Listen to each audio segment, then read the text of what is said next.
Patrice again. Lyrical, gal, still my heart. Hi guys, this is David Millien and this is my OMG interview. Well, 2018 has been a very interesting year for me.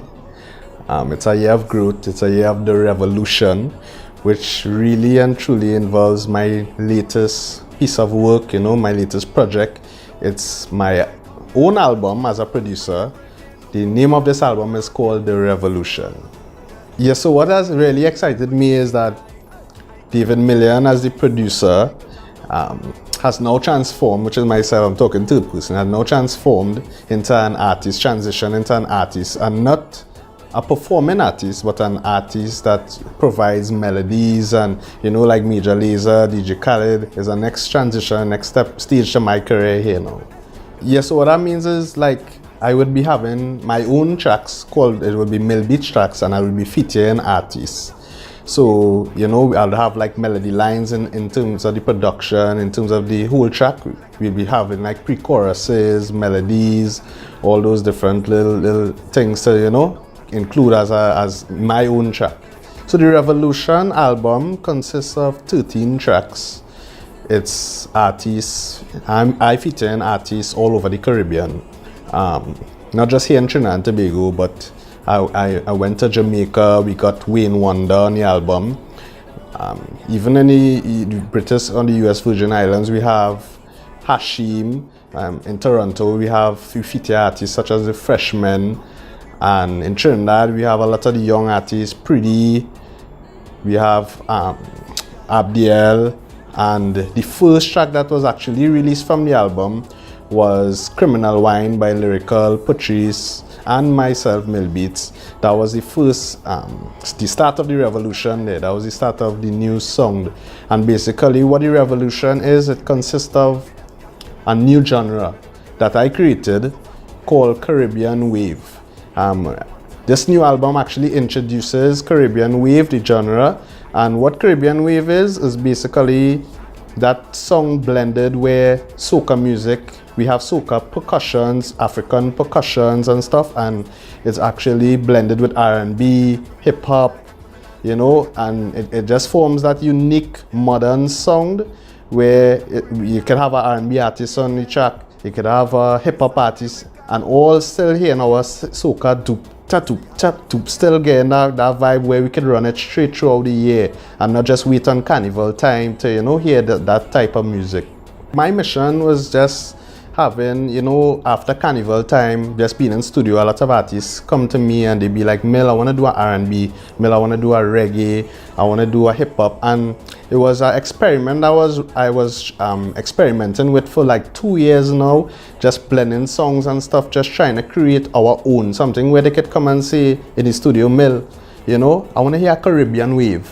I want to do a Caribbean wave, and that to me was a mission in terms of having all the artists from the Caribbean and creating that genre where the world could actually start recognizing our melodies and all those different little stuff. And I think even now that you have a lot of other genres they call it tropical house, and they're just trying to own a lot of different genres, which is our own music, and not even taken away from soca music, because for me the Caribbean wave idea was just an idea to incorporate R&B artists and all those stuff in our soca music.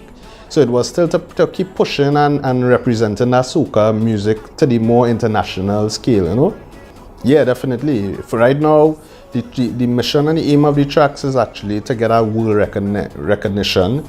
And it's actually being discovered right now because I had some interesting talks with some publishers recently. They saw the idea of the whole Caribbean wave when we released the album on August the 18th, 2018. And it's almost a month now where the album has been out, and it has been getting a lot of great feedback, especially in Jamaica. I was shocked, but Jamaica actually held on to the album, and New York as well. I had some people in New York telling me that they really, really loved the tracks. And we had a publisher, GSB Music, big him up, and big up Phil Taylor too. The publisher actually reached out to me and was like, we want to sign, this could be something that we want to sign and help get it out to the international market. So that for me was just a great accomplishment by itself, Yeah, well, as for me, as in anything, it's all about relationships.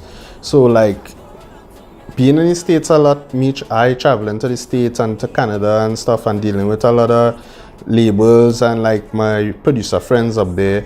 They have always been watching our music. They have always been looking into Calypso, especially. Like talking to a lot of engineers, they say they got inspired by Calypso music.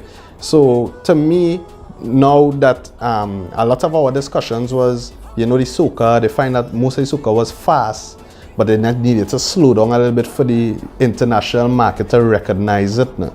Just to understand the lyrics and the melody. And for me, this transition here is actually making it a lot easier, because big up to like my boy Trinidad Dreams and stuff, they supporting it full 100, and we just doing the groundwork and trying to get the Caribbean to just support the idea and make it happen where the world can recognize it now, And once the world recognize it, I think that it will become easier and easier for all the mainstream artists to jump on.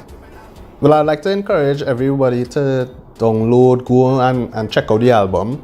It's really a nice piece of work that I've been told a lot of people, R&B wise, pop wise, you can check it out. To Fox, big up to Fox Views, who has distributed the album as well, all over the world, to iTunes, through iTunes, via Spotify, everything. So I'll encourage everybody to go check out the album now, download it, and yeah, make it a Caribbean wave. Make music. You can now make money from the listens and the downloads? Yeah, definitely. So like now, the digital platform, it even opened up financial doors to producers and artists, because like every time you stream a song, streaming is becoming very popular now, it becoming a less downloads of a whole album, and everybody kind of streaming now, and you could actually monetize your YouTube views and all those things. So Fox Views working very hard behind the scenes as my distributors, and they actually, every time Spotify, you check it out on Spotify or any streaming platform, it actually encourages producers like me to make money, I think my OMG moment was actually creating Criminal Wine off of the Caribbean wave concept, blending the melodies of the pop and the soca, and releasing the track with Lyrical and Patrice and myself, and seeing the first performance with them and seeing how the people reacted to it.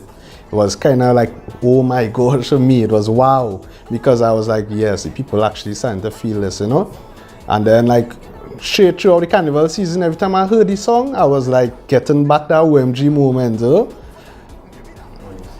see it built from scratch. Yeah, to see the Caribbean wave just going to life, I'd like to take this moment to thank everybody for viewing. I'll encourage you all again to just check out the album, The Revolution, on all streaming platforms, all digital platforms, and just say enough love to OMG for always supporting upcoming talent like myself. Bye.